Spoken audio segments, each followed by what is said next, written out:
Broadway, Joe, I'm coming for you. There we go.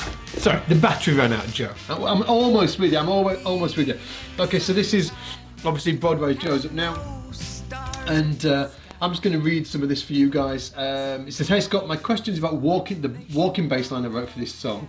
Tells us about the form and the artist that he's been working with as wanting to do a song that sounds like Bobby Darin's Beyond the Sea, right? Somewhere beyond the sea, somewhere waiting for you, me."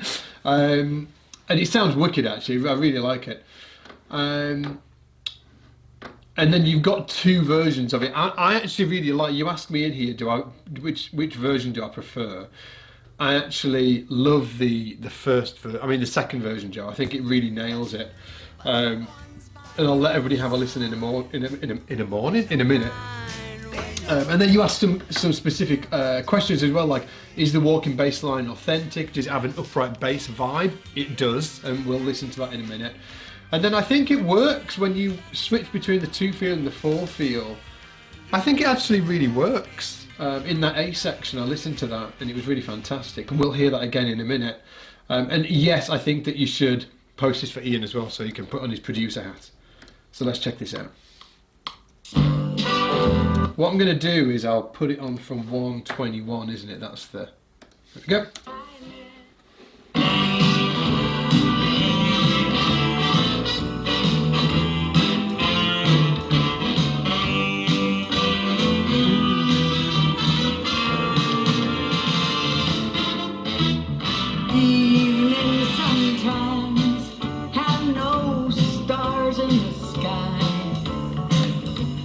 So just for anybody watching, listen how Joe goes from a 2-feel to a 4-feel there. I'm going to hold my hand up like this when it's a 2-feel. When it's a 4-feel, I'll do this. Okay, check it out. By 2-feel, it means two chords in a bar, so it'd be...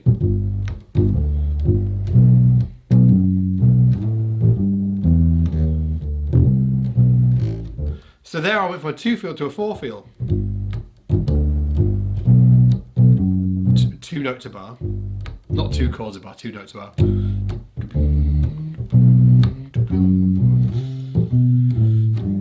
That was a 4-feel, 2-feel, 4-feel. Okay, so check it out. 2-feel.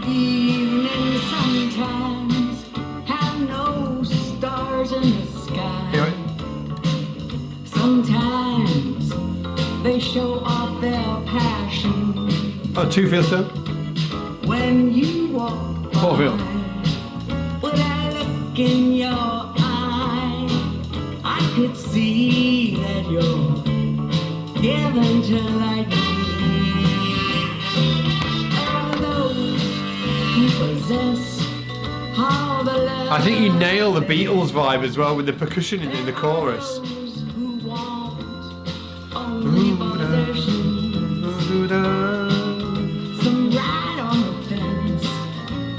So the artist that Joe is working with wanted a Beatles vibe for the chorus section, or verse, the next bit anyway. Love that bit.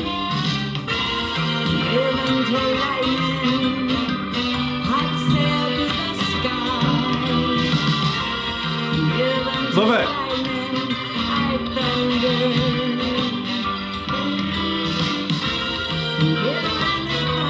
Woo, love that.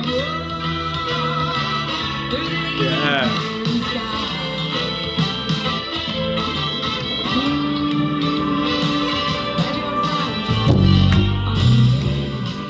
Love it. I really love it, Joe, and I think the bass sounds really fantastic. That's really all I've got to say about it. Is that I think it's really, really badass. And I think it would.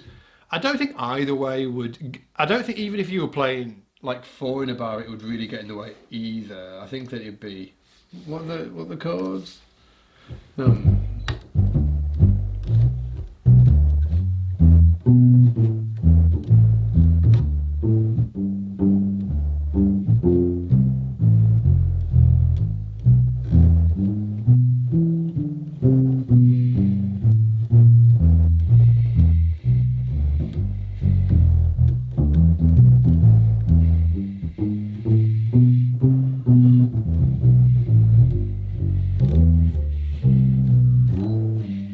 I think that would work as well. But I actually like the when it's switching. Maybe that would come down to a producer. You know, a producer listening to it and making a call on which he preferred, which she preferred. But yeah, absolutely loved it, dudes. It's been another great one. Isn't bass great? Isn't it great? Just 25 years in, I'm still not tired of it. The obsession continues. Guys, thank you so much for hanging out with me this week.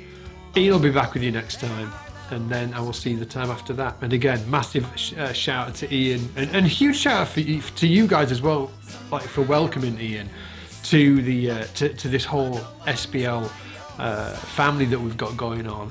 And I say that, you know, like from the heart. I really like. I've been doing some sort of like big thinking vision stuff for the team and for the company,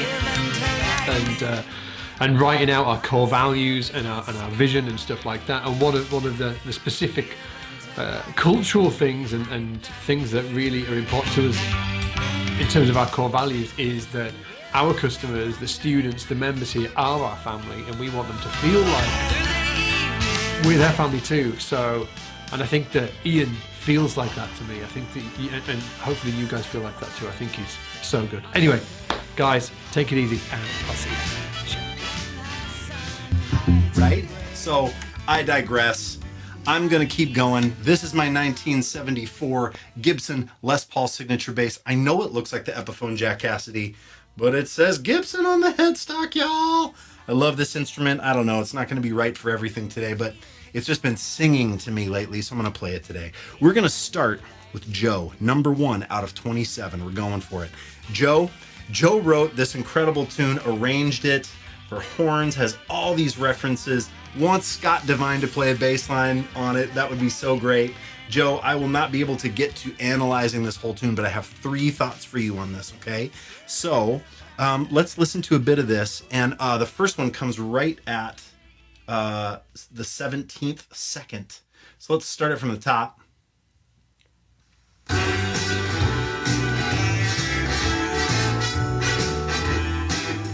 Joe, is this you playing bass? I think it is. It sounds great.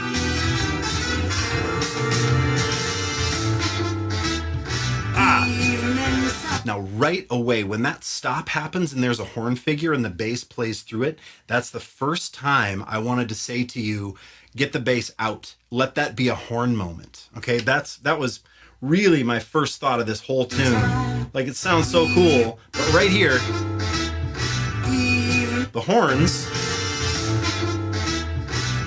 Ba-da-ba-ba. That's sweet. And I mean, ba.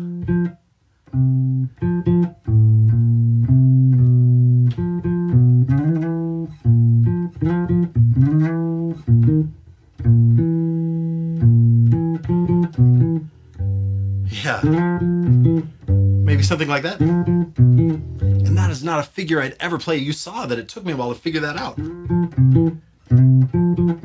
Maybe that's it. It's either this or, and the bass could play that also, or I think the bass should just get out of that moment. I think that would be a really strong like setup for the verse. The second thing is, I'd love to hear a little bit of lockup at 245. Check this out. 245.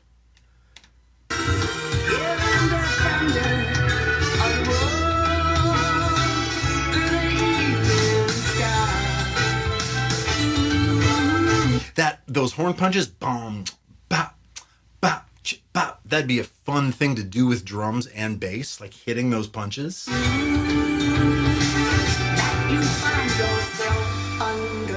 So cool, man. Beautiful tune, cool arrangement.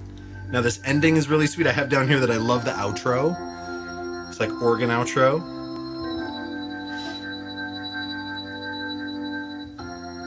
And I feel like you sneak the bass in.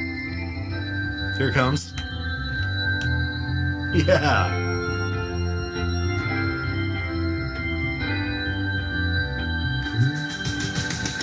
Ooh. So fun.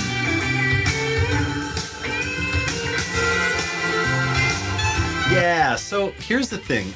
As I was listening to this, what I kept thinking is I want to tell you about the revolving door concept. I've talked about this before with different students, but it's essentially when you do something like this and you're arranging for a bunch of parts and sections and you really want to do a great job, the tendency is to throw everything at the wall, right? And what I think you should do, think about this. A revolving door, it only brings one thing into view at a time, right? Like a cake case that's spinning, or a revolving door, it only lets one person through. So I think what you do now is start to strip things away and determine, ask yourself for every bar or every section, ask yourself what the most important thing is in that section, and then strip some other things away to highlight that important thing. Whether that's a volume thing with mix, or whether that's like deleting parts, right? I really felt that way in that intro section, right? I feel like the bass could go away in that moment.